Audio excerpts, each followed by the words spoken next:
This is the Iowa Weather Report for Wednesday, August the 12th, 2015, and now our first look at the 0Z GFS Model Run.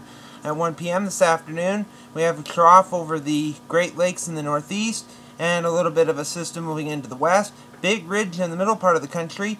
We still have a slight northwesterly flow around here that's going to keep the temperatures from getting too warm today. Highs mainly in the 80s across the state. The humidity levels will be tolerable. It will be mainly sunny across the state. No rain anywhere close, mainly along the east coast, and some in the Intermountain West with some monsoonal flow at that point. Going into Thursday, we have a system just to the north of the state with a few showers and thunderstorms across the Dakotas and Minnesota. This may just scrape our northeastern counties late Thursday night into early Friday morning with a bit of rain. But that system departs the area by Friday, and it still stays dry. It does begin to warm, highs well into the 80s, and maybe even a few lower 90s as we move into the weekend, with fairly sunny skies, a few more clouds here and there. You can see the southerly winds really take hold here as we move into the weekend here on Saturday. South winds about 10 miles an hour. That'll also increase the humidity levels. The temperatures will increase, so it'll start to become more humid across the state as we move into the weekend. And with humidity and warmer temperatures, here comes a frontal system here on Sunday, and this could bring us a little bit of activity, especially in our northwestern counties here on Sunday. The rest of the state looks to be fairly dry at this point. Going into Monday, that system kind of stalls over the area. You see the low pressure center way up in northeastern and eastern Canada, but the front kind of stalls back into the state, and that could bring some showers and storms around here Monday into Tuesday. Our confidence on this is still not quite high enough to actually say this is set in stone. We'll keep watching it, however. But if this is to be correct, temperatures would be a bit lower with a little bit of cloudiness and showers and storms around. But nevertheless, going into next Wednesday, a fairly vigorous system is approaching from the west. This is fairly vigorous for August standards, moving over the plain states, and this will quickly be moving into our area sometime next week.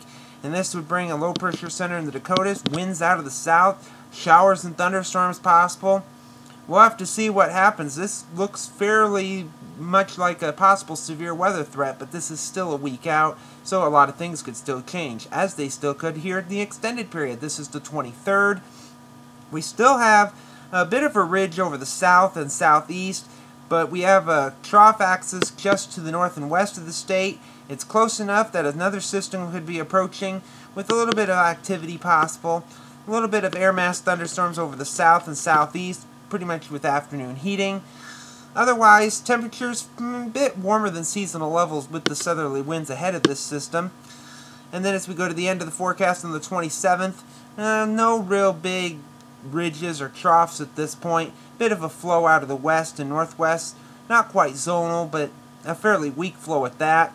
No real big heat dome like we saw yesterday, but it looks to be fairly dry and fairly seasonal if this is to be correct. We have a few showers and storms across the south, some monsoonal flow in the south and west, and it looks fairly calm at this point, but a lot of things can change as you saw from yesterday, so we'll keep watching.